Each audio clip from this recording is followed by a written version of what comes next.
سوق الفجالة منبع الأدوات المدرسية. السلام عليكم ورحمة الله وبركاته. ازيكم عاملين ايه؟ يا رب دايما تكونوا بخير. أنا رحاب محمد ودي قناتي، قناة الفلوجات والجولات، قناة سوبر مامي. وحشتوني جدا من آخر فلوج كنا فيه مع بعض بمناسبة بقى مهرجان العودة للمدارس من أول وجديد تاني الترم التاني إن شاء الله بإذن الله. وراجعين بقى كده عايزين نبدأ بداية قوية كده، وإن شاء الله اللي ناقص شوية درجات كده في الترم الأولاني يعني ربنا يفتحها عليه ويعوضها له كده في الترم التاني بإذن الله، ويكون ترم سعيد كده علينا وعلى أولادنا وما يضيع لناش فيه تعب يا رب إن شاء الله.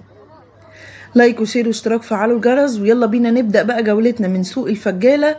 الناس اللي عندها بقى نقص في الأدوات المدرسية أو اللي مثلا الحاجة عندهم خلصت أو الكلام ده، مش هتلاقوا أحلى ولا أجمل من منطقة الفجالة في القاهرة، علشان خاطر تجيبوا منها طبعا منطقة غنية عن التعريف، يعني فيها كل حاجة موجودة متوفرة، وزي يعني مش قادرة أقول لكم إيه، شارع مليان ومنطقة مليانة بالأدوات المدرسية، والأسعار في منتهى الجمال وأرخص من المكتبات بره. يعني اللي حابب بقى يروح يجدد كده يجيب بالجملة من هناك ويجدد الحاجات دي. أنا عن نفسي بشتريها بالسنة، يمكن الحاجات اللي نقصت عندي لسه الحمد لله عندي حاجات كتير من اللي أنا اشتريتهم من السنة اللي فاتت كمان ومن الترم اللي فات. كان عندنا برضو جولة في الترم اللي فات كده في نفس الشارع في نفس المكان. فيلا بينا بقى كده نبتدي مع بعض كده. طبعا زي ما انتم شفتوا كده احنا في طريقنا من جامع الفتح لحد الشارع اللي فيه سوق الفجالة. بنخلي المسجد على ايدينا اليمين، طبعا اي حد رايح رمسيس انزلوا عند مسجد الفتح وهتلاقوا الطريق والعنوان سهل جدا ما يتوهش. هتخلوا المسجد على ايديكم اليمين وتبتدوا تمشوا في الطريق اللي انا ماشيه فيه ده. العماره اللي فوقيها اليافطه الكبيره دي هو ده بدايه سوق الفجالة. خلاص يبقى عنواننا فين؟ في رمسيس. يعني نقدر نقول المسجد ده في ظهر المسجد على طول. خلاص كده هنبتدي بقى. يمكن الجولة بتاعت النهاردة فيها أسعار نفس الأسعار تقريبا، يمكن غليت حاجات بسيطة جدا. يعني مثلا كانت الدستة ب55 جنيه بقت ب60. الكشكول كان ب15 اللي هو الكبير بقى ب20. يعني في أسعار كتير مختلفة، حاجات بسيطة جدا، يعني اللي هو الاختلاف مش اللي احنا نقول عليه يعني اختلاف يعني فظيع في الأسعار، لا بالعكس. الحمد لله رب العالمين، يعني ربنا عالم بالناس. الحاجة ما غليتش الغلا اللي تخلي الواحد يعني يتضايق يعني بصراحة. وطبعا بما ان ده منبع للادوات المدرسيه زي ما احنا بنقول، فالحمد لله هم عندهم كل حاجه حلوه ومتوفره، وكمان اسعارها يعني هم مراعيين ان هم سوق كبير للادوات المدرسيه فمرخصين الاسعار. طبعا انتوا عارفين الاسواق غير المحلات. تمام كده. نفس الكشاكيل اللي انا كنت جايبه منها الترم اللي فات وكنت مصورها لكم برضو على القناه، وهحط لكم الفيديو في اخر الفيديو ده علشان تشوفوا بنفسكم ان الموضوع ما اختلفش كتير في الاسعار. كل حاجه موجوده بقى ومتوفره، اقلام وكشاكيل جلاد، بكر لزق، اقلام سنون، كتب خارجيه. وكمان هناك شركه سلاح التلميذ كمان موجوده في نفس الشارع اللي انا بصور لكم فيه ده، اللي هي الشركة الأصلية بتاعة سلاح التلميذ. وطبعا كل المكتبات اللي قدامكم دي عندهم كتب خارجية، بس اللي لافت نظري ان مفيش خصم على الكتب الخارجية، معرفش ازاي. يعني انا بجيب من مكتبات قريبة مني الكتب الخارجية بصراحة ما بجيبهاش من الفجالة. لفت نظري بقى الكشاكيل اللي انتوا شايفينها دي، منزلين منها احجام مختلفة وكمان اسعاره مختلفة، يعني ابتداء مثلا من 20 جنيه 30 جنيه 40 و50 لحد اللي هو 100 ورقة. المقلمات دي لسه زي ما هي ب10 جنيه برضو، يعني هي حاجة خفيفة قوي وبسيطة قوي. والله هي بصراحة عملية، يعني هي ما ضايقتنيش. انا اشتريت منها كتجربة كده في الترم اللي فات، ويعني حلوة مش وحشة، بالعكس لذيذة وبتلم اقلام كتير كمان. بصوا بقى، قصدت ان انا اصور لكم الحاجة. طبعا كل حاجة وليها سعر، بس الاسعار هنا هتلاقوها اقل من اسعار المكتبات الى حد كبير. يعني اما هتشتروا من الفجالة هتلاقوا ان في حاجات اسعارها بره يعني عالية قوي. يمكن هو العيب اللي انا بقول لكم عليه اللي في المنطقة هناك هو موضوع الكتب الخارجية اللي بدون خصم ده. طبعا الكتب الخارجية غالية جدا جدا جدا السنة دي بشكل مبالغ فيه. يعني اقل كتاب اقل حاجة عامل 100 جنيه. يعني انا شايفة كتب النهاردة عاملة 97 و98. اللي هو في ايه يا جماعة؟ الكتب غالية بشكل مش طبيعي. يعني مش عارفة في ايه بجد. الواحد ممكن يصرف كام ألف جنيه على الكتب بس. لو هيجيب الكتب الخارجية كلها هيصرف له والله مش أقل فعلا من 2000 جنيه ولا حاجة. فده اللي هو للطالب، ممكن كمان للطالب الواحد، لأن كمان كتب التجريبي كمان غالية جدا. بس بقى الأدوات يعني حلوة، أسعارها حلوة جدا وفي المتناول. يعني مثلا الحاجات بتاعت الأقلام دي عندهم حاجات بتبدأ من جنيه. يعني في استيكة بجنيه، في مثلا ممكن قلم رصاص تلاقيه بجنيه، في القلم الجاف ده ب3 جنيه. يعني الحاجات اللي انتوا شايفينها دي اسعارها متفاوتة جدا. الفروشات بتاعة الادوات المدرسية حرفيا بتبدأ من جنيه لحد بقى وانتوا طالعين. يعني طبعا الخامات بتفرق وكمان الماركات بتفرق. يعني هتلاقوا بقى حاجات، يعني البرايات، بصوا البراية برضو بتبتدي من جنيه على فكرة. يعني في براية بجنيه، وفي براية ب2 جنيه، في براية ب5 جنيه، في براية ب10. يعني على حسب ما انتوا اللي محتاجينه هتلاقوه. اللي عايز الغالي هيلاقيه، واللي عايز الرخيص هيلاقيه. ده موجود وده موجود. وده يمكن اللي بيميز الأسواق الشعبية زي ما احنا بنقول عن الأماكن اللي هي مثلا بتعرض الحاجات دي. كشاكيل بقى سلك، وهتلاقوا بقى يعني حاجات كلها احنا طبعا محتاجينها. وفي بقى شوارع لجوه شوية كمان. والناس على فكرة في ناس كتير جدا بتشتري. يعني انا توقعت بقى ان ايه، الناس كلها يكون عندها يعني وفرة من الترم اللي فات او حاجات ومنتجات وكده من الترم اللي فات. لقيت ان في ناس كتير جدا جدا بيشتروا ونازلين بقى يشتروا برضو كتب خارجية زي ما بقول لكم كده.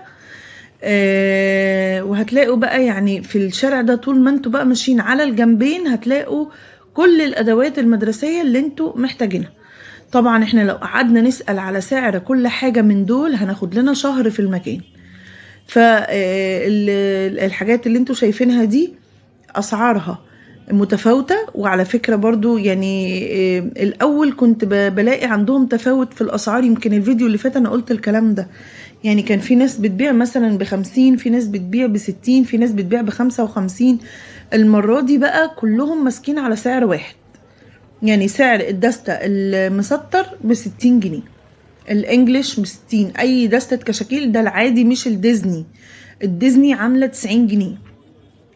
وطبعا يا جماعة يعني انا مش عايزة اقول لكم ان كده كده هو مش فارق ديزني من غير ديزني. هو اللي بيفرق في الديزني او العادي اللي هو ممكن تكون درجة اللون بتاعة الورق من جوه.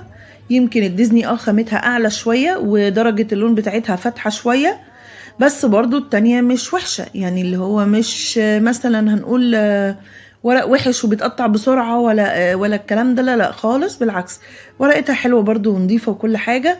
مفيش اي حاجة بتفرق غير الغلاف الخارجي ودرجة شوية من درجات اللون بتاعة الكشكول من جوه.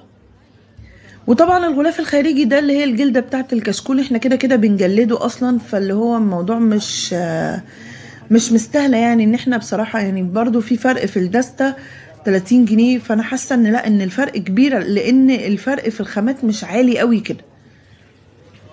تمام. يبقى قلنا الدستة المسطرة عاملة 60 جنيه، والدستة الانجليش برضو وال9 اسطر والمربعات والكلام ده كله، كل ده عامل 60. والديزني عاملة 90.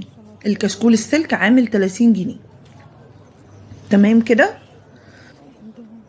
حاجة بقى لفتت نظري ان في الشوارع اللي هي الجانبية شوية المتفرعة يعني من الشارع اللي احنا دخلناه في الاول، هتلاقوا اكتر من شارع كده. يعني على ايديكوا الشمال مثلا لفت نظري بقى ان هم حاطين الحاجات بتاعة مستلزمات الحضانة. والمفاجأة بقى اللي كانت بالنسبة لي ان في مكتبات عارضة شغل رمضان. يعني بجد كل سنة وانتوا دايما طيبين يا رب وبخير، وربنا يبلغنا رمضان جميعا يا رب. ويعني نكون في اسعد حال. بصوا بقى كده روايح رمضان بدأت تظهر بقى في الشوارع.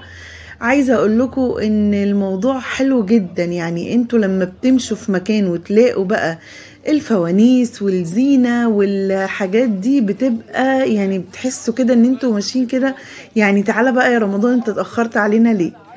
فاللي هو بجد بجد كان الشغل ده جميل قوي وعجبني وما شاء الله، والاسعار حلوة جدا على فكرة، بس انا برضو ما صورتوش لان في الاول وفي الاخر ده لسه يعني ايه، احنا في فلوج ادوات مدرسية. ولكن كان عاجبني قوي، وحبيت ان انا اصور لكم النفحات بقى بتاعت رمضان والحاجات الحلوة دي. وان شاء الله باذن الله هيكون لينا ايه جولة برضو تخص الموضوع ده قريب باذن الله. لقيت بقى هنا كمان توك واكسسوارات بتاعت الشعر البناتي والحاجات دي. ولقيت برضو حاجات تخص الحضانات، يعني لو حد عنده بقى مثلا حضانة وعايز يجيب منها ألعاب أو كده هتلاقوا. لو حد عنده حفلة عيد ميلاد مثلا ومحتاج زينة معينة أو الكلام ده برضو هتلاقوا. لعب الأطفال هتلاقوا. يعني بصوا هو مكان يعتبر شامل. بصوا هنا المنطقة دي أو المحل ده يعتبر أكتر الحاجات اللي عنده بتاعت الهدايا وأعياد الميلاد، وبرضو عندهم شوية من المستلزمات بتاعت الأدوات الدراسية. يعني هنا بقى فيها هنلاقي لانش بوكس وهنلاقي زمزميات وجلاد وحاجات من دي. وبرضو في محلات تانية. يعني بصوا على الصفين طول ما انتوا ماشيين هتلاقوا الحاجات اللي انتوا شايفينها دي. بتوصل ان يعني في محلات كبيرة هناك مكتوب عليها شركات، يعني ان دي شركة كمان مش مجرد مكتبة عادية.